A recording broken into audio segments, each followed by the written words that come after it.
Madame, Monsieur, bonsoir et bienvenue à votre émission Lisons ensemble, une émission de la télévision Canal Vim Kwega. L'entrepreneuriat jeune en Afrique subsaharienne particulièrement est devenu indispensable pour la prospérité du continent. De nombreux jeunes Africains s'aventurent dans l'entrepreneuriat sans aucune maîtrise des techniques et méthodes de mise en œuvre d'un projet, raison pour laquelle on assiste sans cesse à l'échec de leurs activités.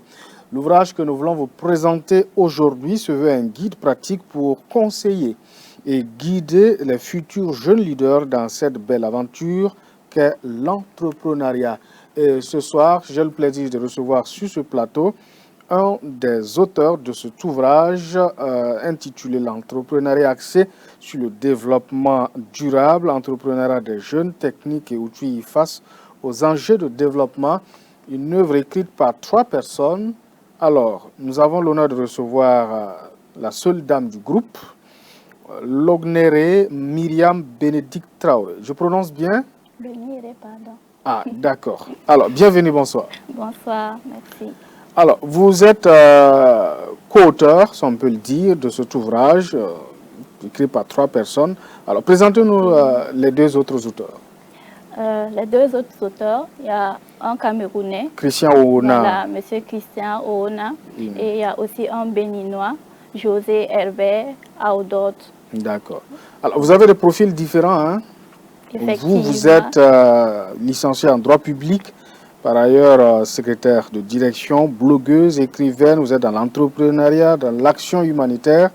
Alors, c'est quand même trop comme bagage. Effectivement, c'est beaucoup, mais bon, je m'en sors parce que c'est un peu lié et je trouve ma passion dedans. D'accord. Et le Camerounais est un consultant en règlement de conflits et gouvernance publique. Quant au Béninois, il est José Herbert, lui, il est agronome socio-économiste de formation spécialisé en économie et sociologie rurale. Alors, comment s'est faite la rencontre pour que 3 personnes de pays différents se retrouvent pour éditer un ouvrage? D'accord. En fait, en 2019, on s'est retrouvés tous les 3 au Bénin, précisément à Cotonou, dans le cadre d'une formation en gestion de projet axée sur le développement durable. Et on avait beaucoup de choses en commun. On est 3 jeunes venus d'ailleurs, c'est vrai, mais on était tous les 3 alumni du YALI, par exemple.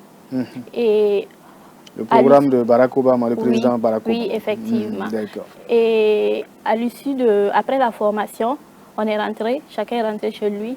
Et M. Christian, il a donné la proposition, il nous a dit, bon, pourquoi pas écrire un livre, en fait, et encourager les jeunes à penser, en fait, aux questions de développement dans l'entrepreneuriat, le projet qu'ils montent et tout. Et c'est dans ce sens-là qu'on s'est dit pourquoi ne pas écrire un ouvrage qui sera un outil pour les jeunes entrepreneurs. Puisqu'on a vu que beaucoup veulent entreprendre, beaucoup entreprennent, mais ils n'ont pas le bagage nécessaire. Voilà, et c'est notre contribution aussi pour le développement de notre continent. D'accord. Alors, parlons de développement. Vous débutez cet ouvrage avec une vue d'ensemble des ODD. Alors, qu'est-ce que ces ODD-là peuvent faire pour aider un jeune entrepreneur? D'accord. Nous voyons actuellement les questions de développement par des objectifs pour le développement durable. Et ces objectifs, ils sont au nombre de 17. On parle d'agenda 2030.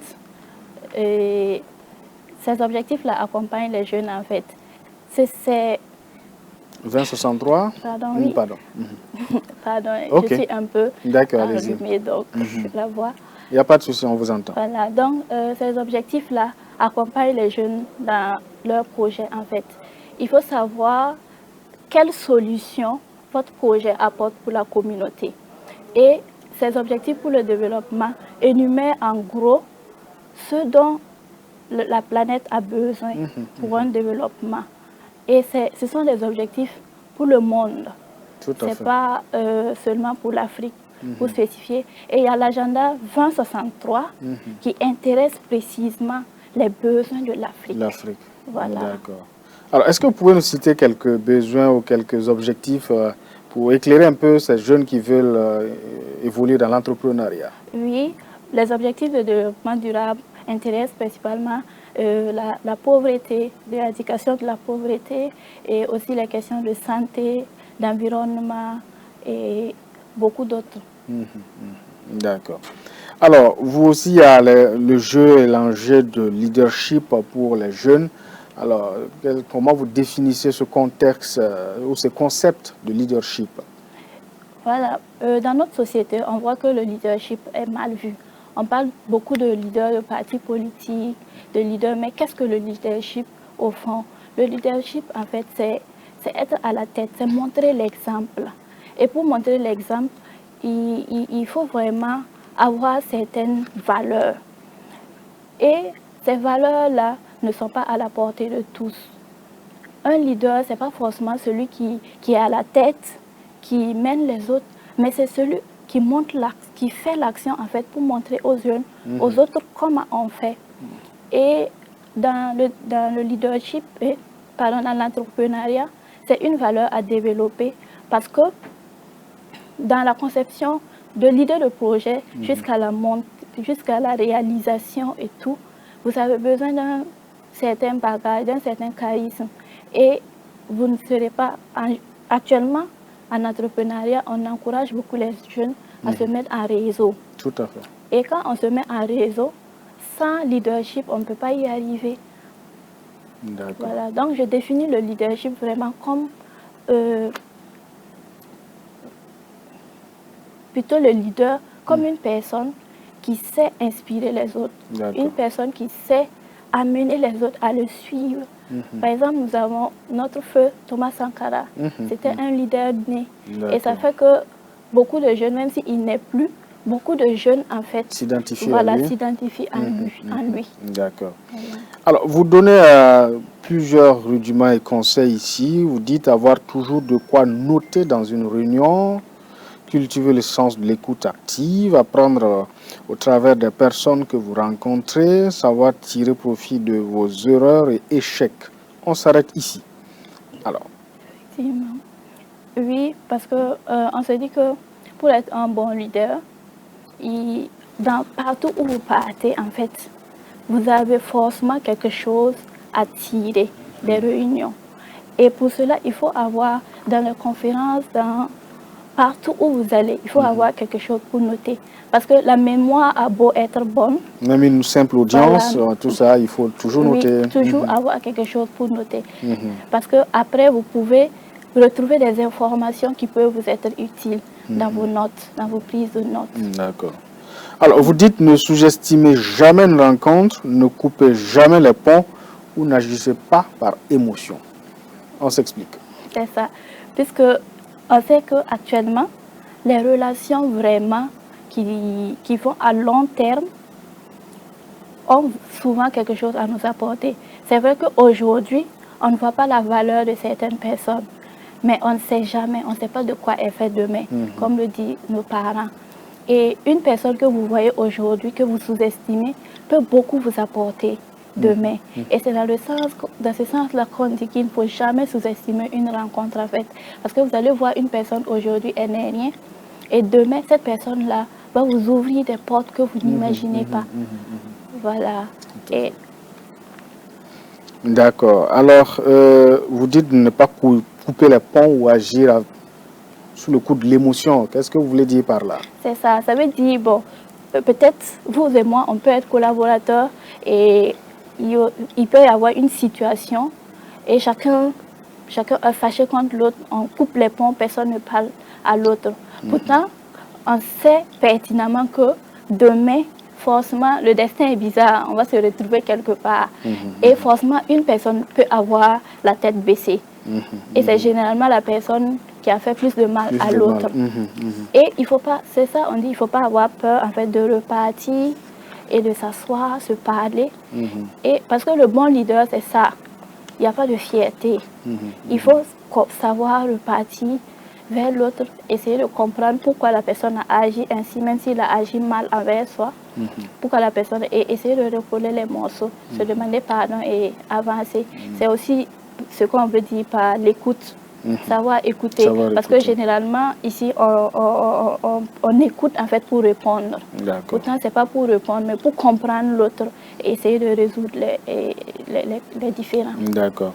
Alors je lis un passage à la page 84. Menez vos actions à terme sans procrastination.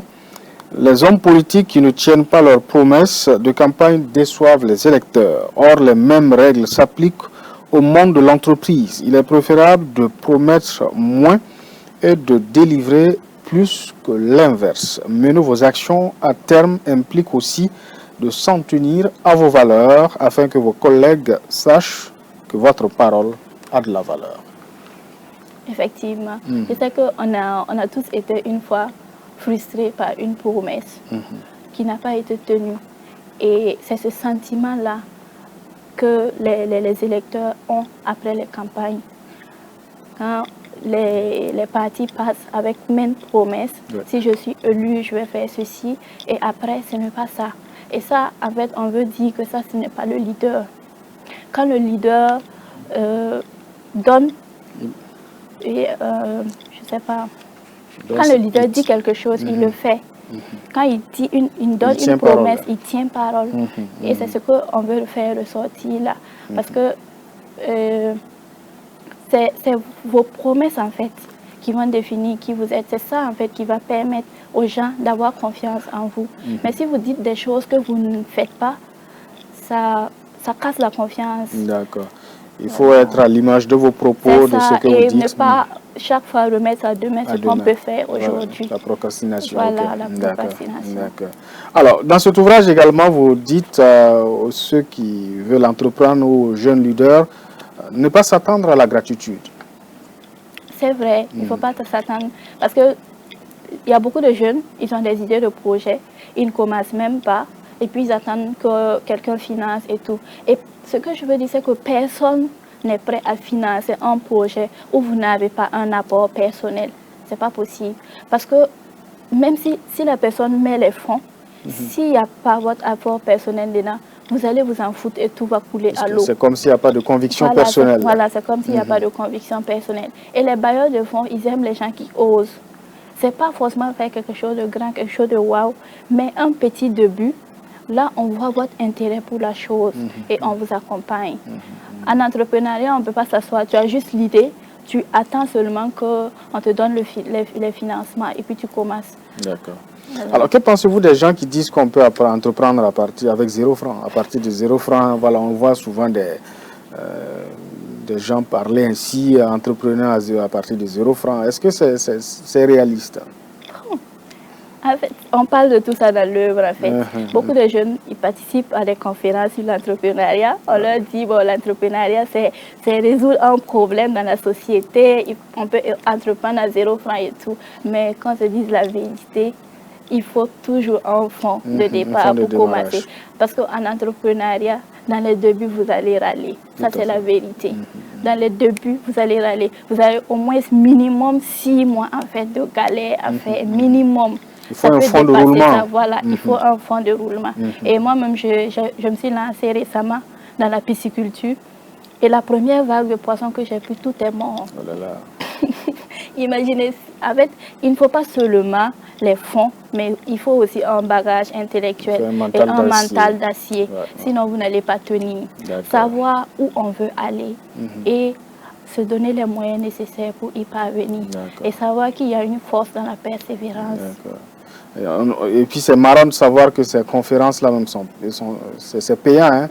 Effectivement. Alors, pourquoi payer pour aller écouter quelqu'un qui veut te faire entreprendre? Payer 75 000 francs par exemple pour aller suivre une formation où on te dit qu'il faut entreprendre à 0 francs. C'est pas 0 francs. Même si c'est sur le net que tu dois publier des produits pour que les gens voient et payer, il faut forcément un téléphone smartphone. Et il faut... À 0 francs, c'est un peu trop c'est de l'utopie. D'accord. Alors, vous définissez également le leadership selon les buts visés par les objectifs, les ODD, de développement durable. On va en parler un peu, assez rapidement quand même. Voilà. un leader qui s'identifie à ces ODD-là, comment il doit se comporter? Voilà, un leader qui s'identifie à ces ODD-là doit forcément tenir compte des ODD partout où il est. Éviter en fait de polluer l'environnement. Éviter les produits qui peuvent nuire à la santé des autres dans la société. Éviter au maximum de dégrader l'environnement et tout. Parce que le monde que nous avons aujourd'hui, nous devons en fait de laisser quelque chose aux générations à venir. Donc il ne faut pas seulement penser à nous, mais aussi aux autres. Nous pensons aussi aux gens qui font des projets, qui pensent seulement à faire du profit. Il ne faut pas seulement penser à faire du profit, il faut penser aussi à la santé des consommateurs et autres. Et tout ça, c'est prendre en compte les ODD, l'égalité des sexes et tout. Et quand on parle d'égalité des sexes, on pense qu'en fait que c'est dit que l'homme-femme c'est égal. Non, on parle d'égalité de droits et tout. Voilà. Donc c'est surtout ça. Surtout ça, d'accord. Alors, Bénédicte Traoré, vous parlez beaucoup aussi des projets, comment monter le projet, le cycle du projet. Voilà, est-ce que vous avez des conseils de façon ramassée à donner? C'est vrai que l'ouvrage détaille tout, mais on ne peut pas tout citer à cette émission. Des points clés que vous pouvez donner en termes de montage de projet, le cycle du projet, tout ça. D'accord. D'abord, l'idée de projet. On a beaucoup qui... Déjà, il y a d'autres qui ont des idées de projet. Et ceux qui n'ont pas d'idée de projet, vous pouvez prendre les ODD et lire les ODD, essayer de voir. Il y a jusqu'à 17 objectifs. Vous pouvez essayer de voir quel problème est-ce que vous voulez résoudre parmi ces 17 objectifs-là. Est-ce que vous voulez mettre à la fin à la pauvreté? Est-ce que vous voulez mettre fin à la pauvreté? Ou bien est-ce que ce qui vous intéresse c'est l'environnement ou bien c'est la santé? Mais c'est la question genre. Vous identifiez en fait les problèmes que vous voulez résoudre. Et puis vous voyez si votre projet cadre un peu avec certains objectifs du développement. Et là, quand vous identifiez votre idée de projet, il faut maintenant monter le projet. Et pour monter le projet, il y a les canevas qui sont déjà dans le livre. C'est difficile d'en parler comme ça parce que c'est tout un truc. C'est assez technique. Voilà, c'est assez technique. Et vous avez le canevas pour vous accompagner. Et après, il y a la mise en œuvre de votre projet. Quand vous finissez de monter votre projet, vous pouvez maintenant aller vers les bailleurs de fonds pour soumettre votre projet au financement. Mais ce qu'on veut souligner, c'est que c'est toujours bien d'avoir un petit début. Tout à fait. Il ne faut pas aller les mains vides. Voilà, il ne faut pas aller les mains vides. Avoir quelque chose à montrer aux bailleurs. C'est vrai, bon, la vision du projet, c'est là, mais j'ai déjà réalisé tant et j'ai besoin de temps pour en arriver là. Voilà. Et même si après la réalisation du projet, il faut toujours faire des suivis et voir si ça marche et qu'est-ce qui ne marche pas. Et vous notez. Et puis vous essayez de voir. Et il faut aller aussi vers les consommateurs, mener des enquêtes et essayer de voir qu'est-ce qu'il faut améliorer et tout. D'accord. Voilà. Alors, Madame Traoré, c'est un ouvrage assez volumineux, hein, voilà, plus de 200 pages, voilà, écrit par 3 personnes. Alors, comment vous avez les parties, vous avez divisé les parties, chaque auteur prend telle partie, parle de quoi au juste? Chaque partie, en fait, il y a la part de chacun dans chaque partie. Même dans l'introduction. Pour rédiger l'introduction, on a dit à chacun, en fait, d'envoyer ce qu'il peut, ce qu'il peut noter, son idée et tout. Et après ça, chacun lit les pages, voilà, pour l'autre, et on essaie de corriger. On finit l'introduction, on passe à l'autre partie. Les 3 parties, il y avait la première partie était rédigée par M. Christian, la deuxième partie c'était moi-même, la troisième partie c'était M. José. Maintenant, c'est vrai que chaque partie était rédigée par une personne, mais les autres étaient chargés de relire et puis d'apporter quelque chose. Des amendements. Voilà, des amendements et autres. Donc ça fait qu'on ne peut pas savoir dans le livre qui a écrit cette partie, qui a écrit cette partie. C'est une belle fusion voilà, quand même. On était obligé de, malgré la distance, Comment vous travaillez à travers les réseaux sociaux, oui, appels, WhatsApp, voilà, les mails. Les mails et tout. Et l'œuvre, on a terminé la rédaction en 2020. Ok. On a fait éditer ça en ligne par une presse européenne. Ok. Voilà, maintenant, en ligne, l'œuvre coûte vraiment très cher. Ça coûte 111 €. Donc, c'est pas donné à tout le monde. Et depuis 2020, on essaie d'éditer l'œuvre en 20. C'est cette année, en fait, que le projet a enfin été concrétisé. D'accord. Alors, pourquoi vous choisissez d'éditer, de faire sortir l'ouvrage au Burkina Faso ici? Parce que c'est une maison burkinabé.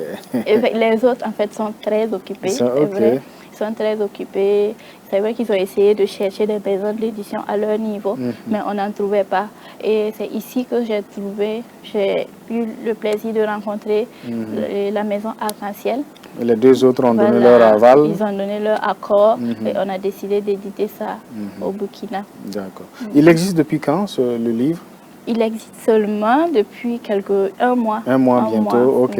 En tout cas, c'est paru en 2022 cette année. Oui, voilà. Effectivement. Il est déjà disponible sur le marché? Oui, il est déjà disponible sur le marché au prix de 4 000 francs. En tout cas, c'est un ouvrage très riche avec plusieurs détails, des rudiments et conseils à découvrir pour tout entrepreneur. On voit même des tableaux qui sont là avec plein de choses. C'est vraiment concret, quoi, pour quelqu'un qui veut se lancer dans l'entrepreneuriat. Alors, on s'achemine doucement vers la fin de cette émission. Peut-être, si vous avez des conseils pratiques encore, ce que vous n'avez pas pu dire au cours de l'émission, c'est le moment de vous adresser à ces téléspectateurs et téléspectatrices avant qu'on se dise au revoir. D'accord. Je voulais vraiment encourager les jeunes qui souhaitent se lancer dans l'entrepreneuriat à ne pas hésiter à foncer, mais à prendre conscience que ce ne sera pas facile. C'est plus facile de travailler pour quelqu'un que d'entreprendre. Parce que je l'ai toujours dit, quand tu entreprends, avant d'être ton propre boss, tu es ton propre âne. Parce que personne ne sait, en fait, la vision, l'objectif que tu veux atteindre. Toi seul, tu le sais. Donc, tu te mets à fond, tu persévères, tu avances, tu avances pour y arriver. Voilà, c'est ça. Et on est 3 jeunes, on n'est pas du même pays, on est de 3 horizons différents. Burkina, Cameroun, Bénin. Voilà, ce qu'on veut montrer par là, c'est que nos différences ne sont pas forcément une faiblesse. Au contraire, c'est une force. Et la jeunesse doit comprendre ça. Utiliser nos différences, nous mettre ensemble et avancer ensemble. Parce que ce n'est que par là que l'Afrique connaîtra vraiment un grand essor. D'accord. Voilà. On va vous dire merci pour votre passage à l'émission Lisons Ensemble. On vous souhaite plein succès, non seulement pour l'ouvrage, mais aussi dans vos entreprises que vous dirigez. Voilà. Je rappelle que c'est un ouvrage écrit par Christian Oona Eyenga, José Herbert Aododé et vous, Myriam Bénédicte Traoré de Burkina Faso. Merci d'être passé sur le plateau. Merci à vous. Alors, chers téléspectateurs et téléspectatrices de Canal Vim Kwega, ce sera tout pour ce numéro de l'émission Lisons Ensemble que j'ai eu du plaisir à présenter. Merci de l'avoir suivi et bonne suite de programme.